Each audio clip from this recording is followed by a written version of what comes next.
Hey guys, കാവടുകളിൽ പോയ ഒരു shopping അപാരതയാണ് ഞാനിപ്പോൾ നിങ്ങളെ കാണിക്കുന്നത്. ബസ് സ്റ്റോപ്പിൽ നിന്ന് 2 പട്ടി ഷോ കാണിച്ച് ഞാൻ ബസ്സിൽ കയറിയപ്പോൾ ഇതായിരുന്നു അവസ്ഥ. ഇരിക്കാൻ ഒട്ടും സ്ഥലം കിട്ടിയില്ല ഗൈസ്. ഒരു പരുവമെത്തി സീറ്റ് കിട്ടിയപ്പോഴേക്കും അങ്ങനെ ഇരുന്നിരുന്നിരുന്ന് അവസാനം ഞങ്ങൾ മൈജിയിലേക്ക് എത്തിയിട്ടുണ്ട്.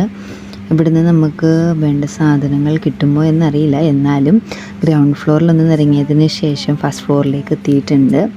പക്ഷേ എന്തോ ഞങ്ങൾ ഉദ്ദേശിച്ച സാധനം ഞങ്ങൾക്ക് അങ്ങോട്ട് കിട്ടിയില്ല ഫസ്റ്റ് ഫ്ലോറിൽ നിന്ന്. പിന്നെ ഞങ്ങൾ അവിടെ നിന്ന് നേരെ ഇറങ്ങി താഴത്തേക്ക് വന്നു. താഴെ ഒന്ന് ടി വി കാണാമെന്ന് പറഞ്ഞ് വന്നു. അതും അങ്ങോട്ട് വർക്കൗട്ട് ആയില്ല ഗൈസ്. പിന്നെ ഞങ്ങൾ അവിടെ നേരെ വെച്ച് പിടിച്ച് പോയിരിക്കുന്നത് ബിസ്മിയിലേക്കാണ്. അങ്ങനെ മൈജിയിൽ എന്താണോ ചെയ്തത് അത് തന്നെ ബിസ്മിയിലും ചെയ്തു. തേരാപ്പാര തെക്ക് വടക്ക് നിന്നിരുന്നു. ഫസ്റ്റ് ഫ്ലോറിൽ സെക്കൻഡ് ഫ്ലോറിലുമൊക്കെ ആയിട്ട് അലഞ്ഞ് തിരിഞ്ഞ് തടഞ്ഞു.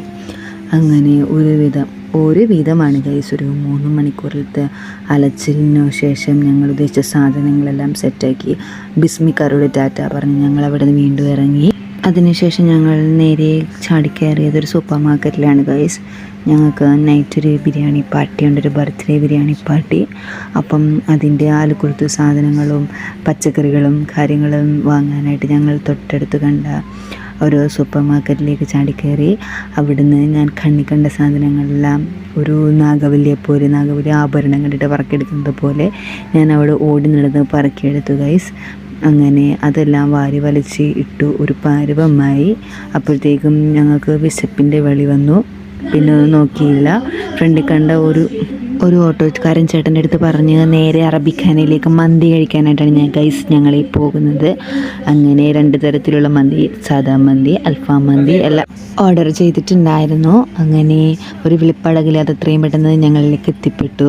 പിന്നെ മന്തി വന്നാൽ അറിയാമല്ലോ ഗൈസ്, വിശന്നും കൂടി ഇരിക്കുന്നത് കൊണ്ട് ആ കയ്യിലിരുന്ന മച്ചണൈസൊക്കെ തട്ടിയിട്ട് ഒരു പിടി അങ്ങോട്ട് പിടിച്ചു. എല്ലാം കഴിഞ്ഞ് ഇതായിരുന്നു ആ ടേബിളിൻ്റെയൊക്കെ ഒരു അവസ്ഥ. എങ്ങനെ വൃത്തിയെടുക്കാൻ പറ്റുമോ അങ്ങനെയൊക്കെ വൃത്തിയേടാക്കി ഇട്ടു. അതിനുശേഷം ഹാൻഡ് വാഷിന് പോയപ്പോഴാണ് ഗൈസ് അവിടെ ഒരു മിറർ കണ്ടത്. പിന്നെ അതിൻ്റെ ഒരു വിഷമമായാലെന്ന് വെച്ചാൽ അതിൻ്റെ ഒരു വീഡിയോ ഒക്കെ എടുത്ത് അങ്ങനെ ഞങ്ങൾ അറബിഖാനെ എടുത്ത് ടാറ്റയും പറഞ്ഞു ഇറങ്ങി. ഞങ്ങൾക്ക് അങ്ങനെ കുറച്ച് ആക്സസറീസ് വാങ്ങാനുണ്ടായിരുന്നു. അങ്ങനെ തോപ്പുംപടിയിലേക്ക് വീണ്ടും വന്നു. അങ്ങനെ ഒരു കടയിൽ കയറി കണ്ടേ നടക്കെ പറക്കിയെടുത്ത് ബസ് സ്റ്റോപ്പിൽ വന്നു.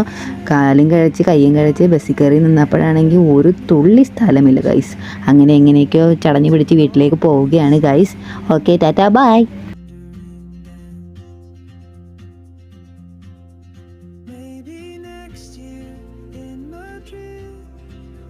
Some quiet mountain ridge, I'll see you turn and I'll be brave. But what if courage comes to